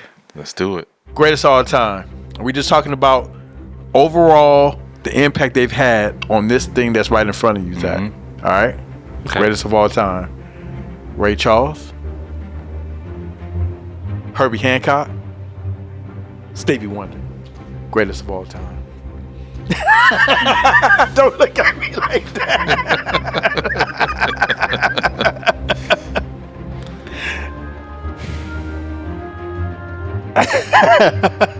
I sound like Stevie, though. You do. But Herbie, man. Herbie knows some stuff. Herbie knows some stuff. Ray Charles dead. Yes. So he did what he had to do. Right. So we're going to fold Ray Charles into Herbie and Stevie. Okay. But You can only pick one. right.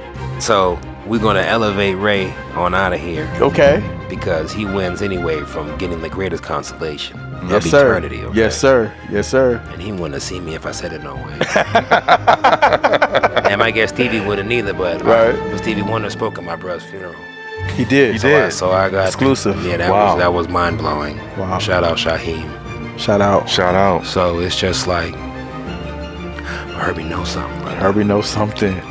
Herbie in that math. You know, Rocket was one of the first hip hop jazz crossovers when he made Headhunters. Absolutely. You know, Absolutely. And he came with the.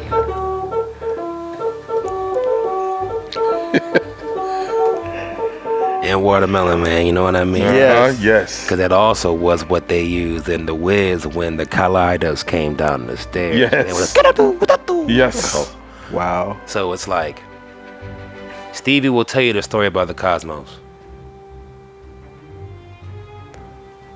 But Herbie will play you there. Herbie get your mind going where Stevie get your heart going. Jesus. So you're making it hard for me because you're really just asking me if I value the heart of the mind more. But I'm going to tell you this. Whoever I shake hands first is who's the greatest of all time, because they met me. And I ain't got to shake neither one of their hands yet, so. I'll just say.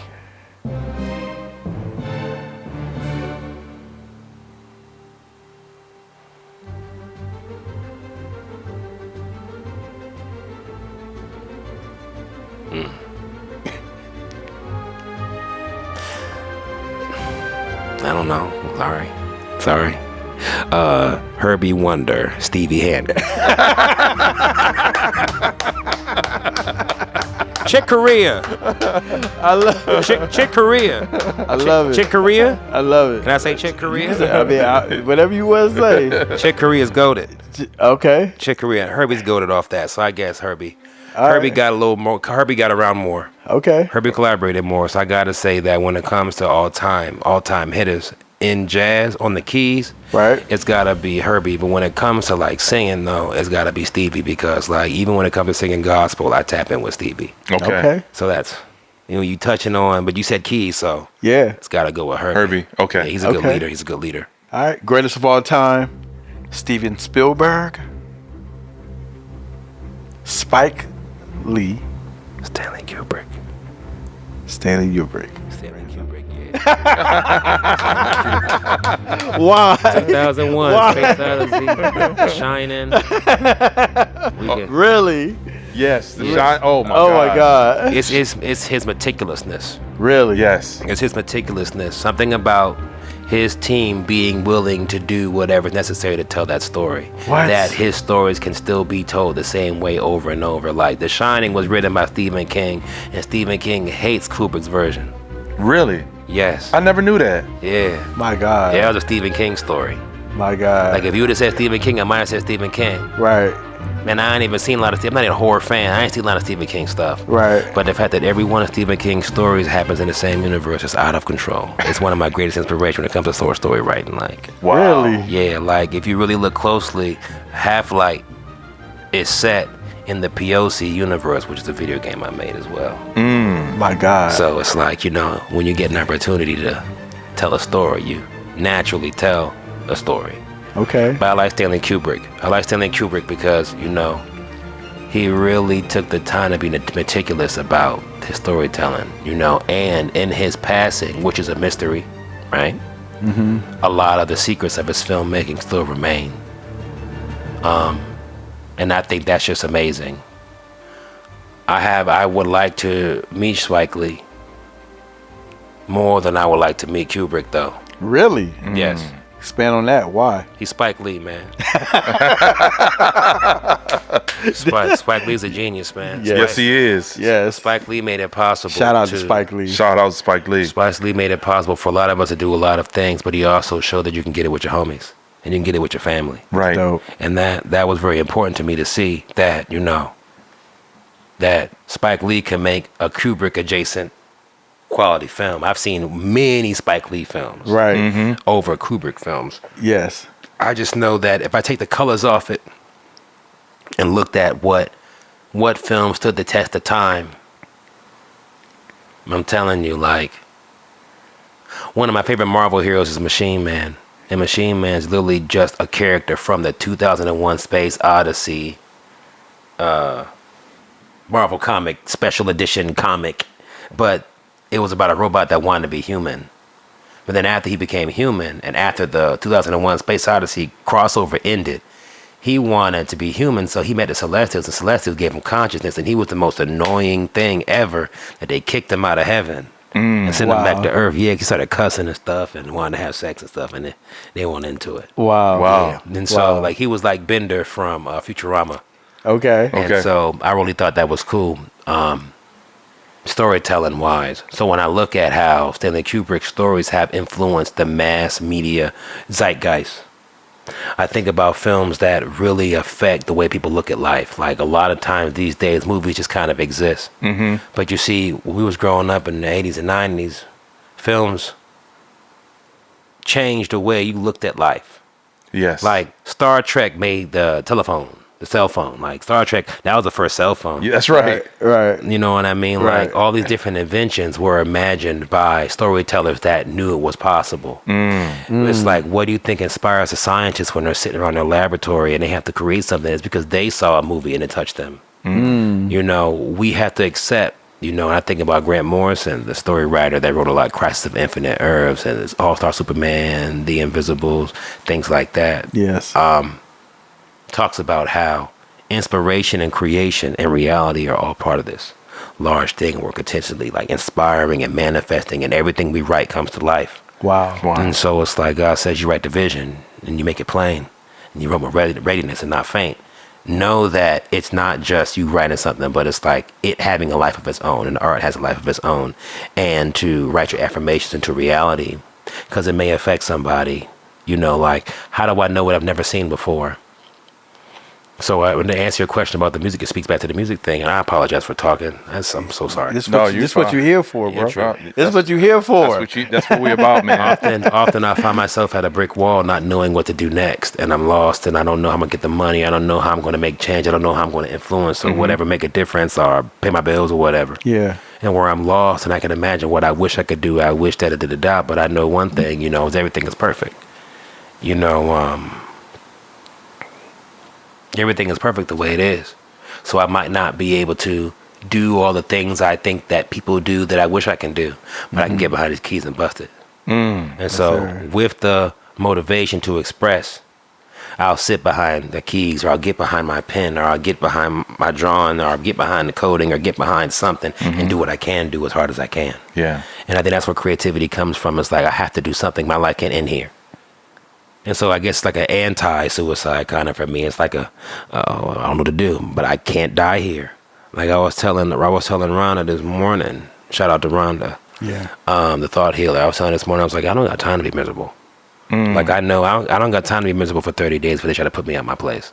I know I got an interview tonight. I can't come in here miserable, so I don't even got time to be miserable right now. So I had to make that song. Wow. Yeah. And call it Don't Look Back.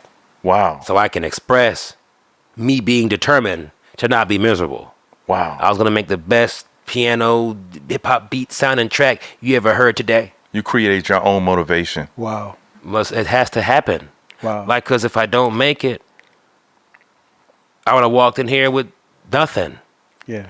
I need to be somebody that every moment you check me, I'm doing something fly.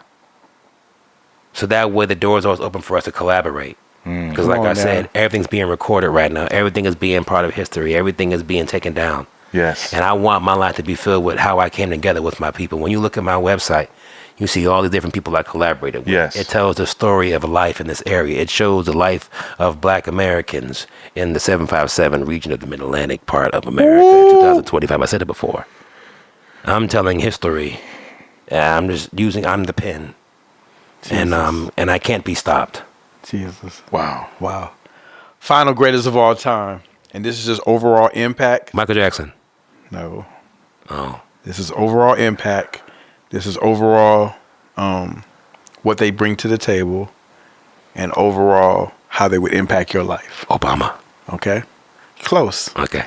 Close. Close. The perfect wife for you. And this is not necessarily this person, but this is the attributes of this person. This will be the perfect wife for you, greatest of all time. We've never done this before. Oprah Winfrey, who would change the directory of your life financially. Michelle Obama, who would change the directory of your life status-wise. Or Lauryn Hill, who would change the trajectory of you because she could understand your artistry more than any of those other two women. Who you picking? Greatest of all time. As your wife. Michelle Obama. Michelle Obama, okay. Non-entertainment.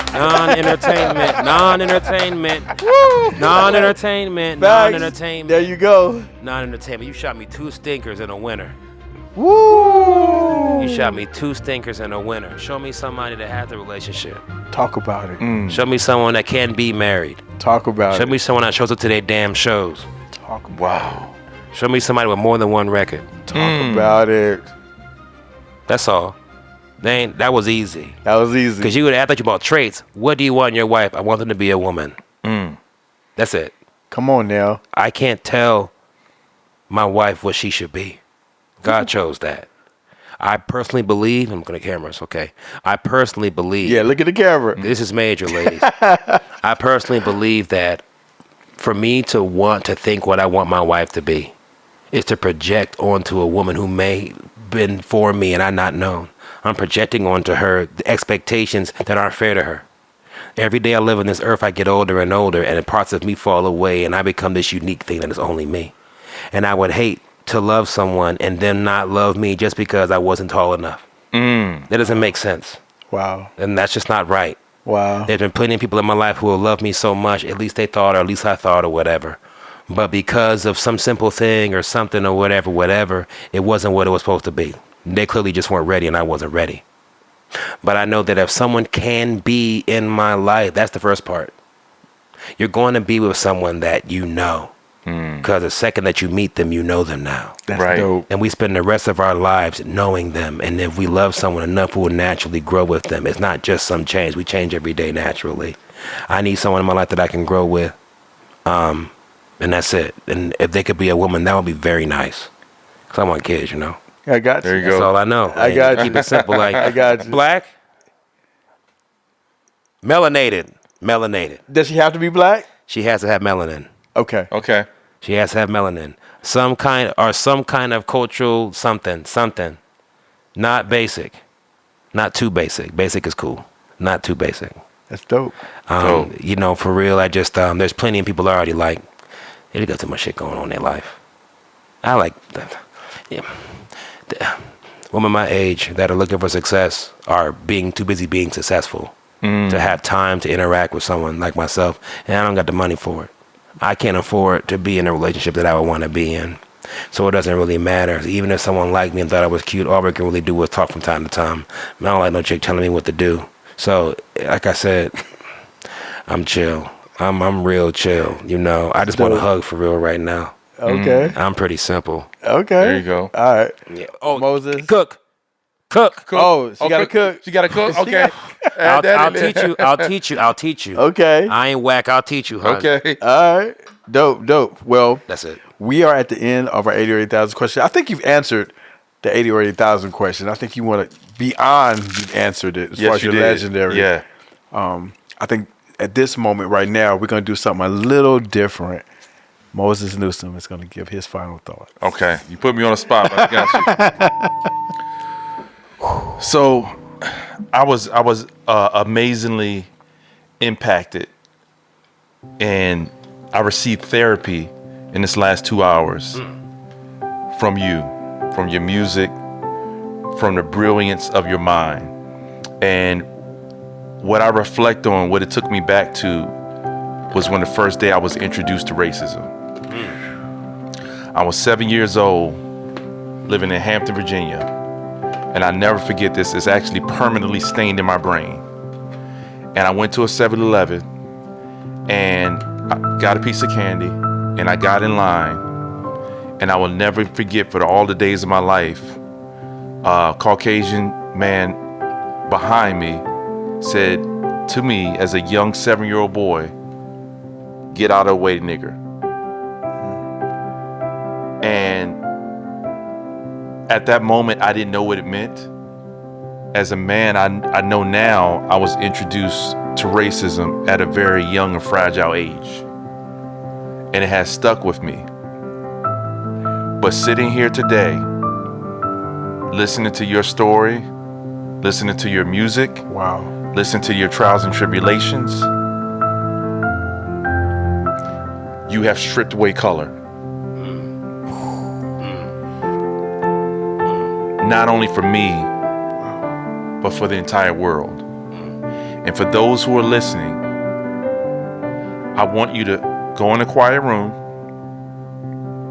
and whatever thoughts you had about black, white, Chinese, Asian, I want you to think about this interview and what Zach said and what his music spoke to you.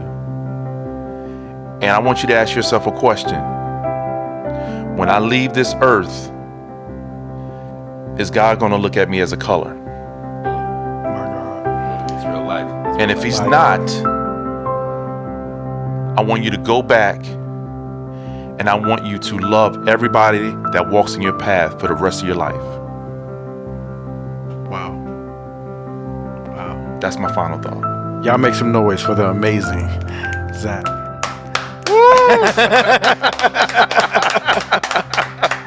My man said. We're here at 80,000. You keep playing.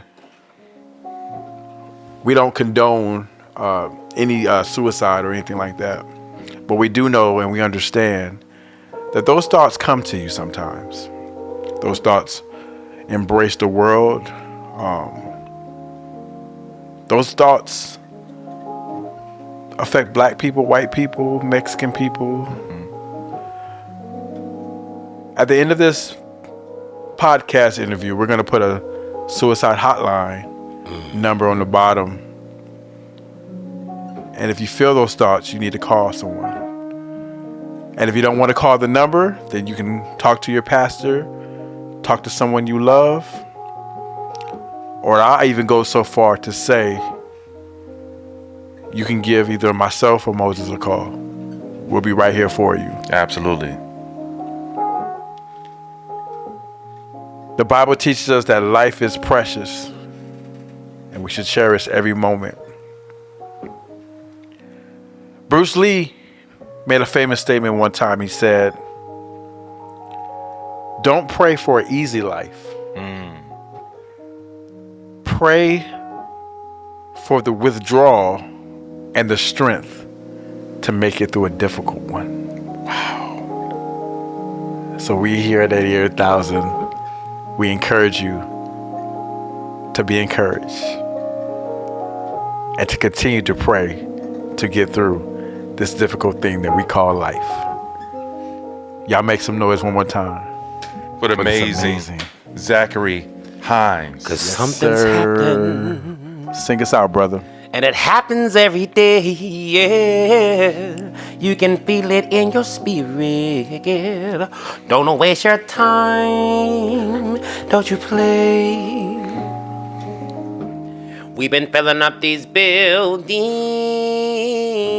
on the shoulder side of society, yeah. But we've got something for you in this brand new time.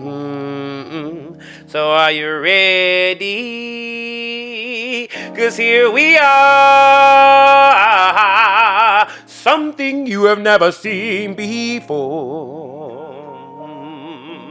So tell everybody, yeah, are you ready? Here we are, something you have never seen before. Tell everybody, tell everybody, tell everybody.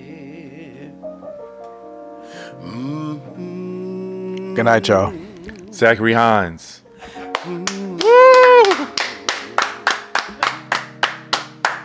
Oh my God.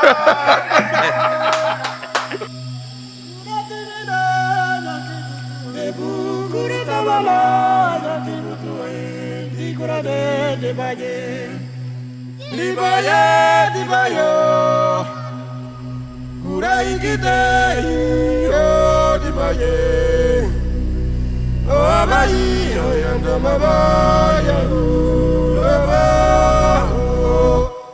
want to be like Trump? Gimme, gimme, gimme. Push, push, push, push. Step, step, step. Crush, crush, crush. Now America's got Jews and they paid and everything, and they lending money to everybody except us. Everybody need a little help on their way to being self-reliant. No independent person just grew up and was born independent. You worked and you learned teamwork and you learned cooperation and unity and struggle, and then you became independent. I mean, nobody should be hitting lotto for 36 million and we got people starving in the streets. That is not idealistic, that's just real. These people should own planes and their people don't have houses, apartments, shacks, drawers, pants. No, I don't have that mega money, but I feel guilty walking by somebody. I gotta give them some mail. Ain't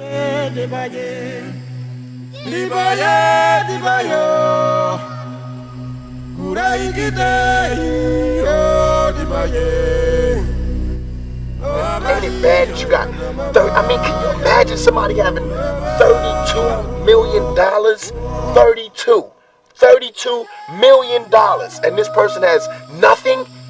And you can sleep? You can still go to the movies and then these are the type of people that get humanitarian awards. Millionaires. How can they be humanitarians by the fact that they millionaires and there's so many poor people shows how unhumane they are? You know what I'm saying? And that bugs me. Not saying that when I'm never gonna be rich and you know what I'm saying, but I'm saying it's a struggle and I think everybody deserves it. And I think there's a way to pay these people. I think there is a way. It just takes to be revolutionary.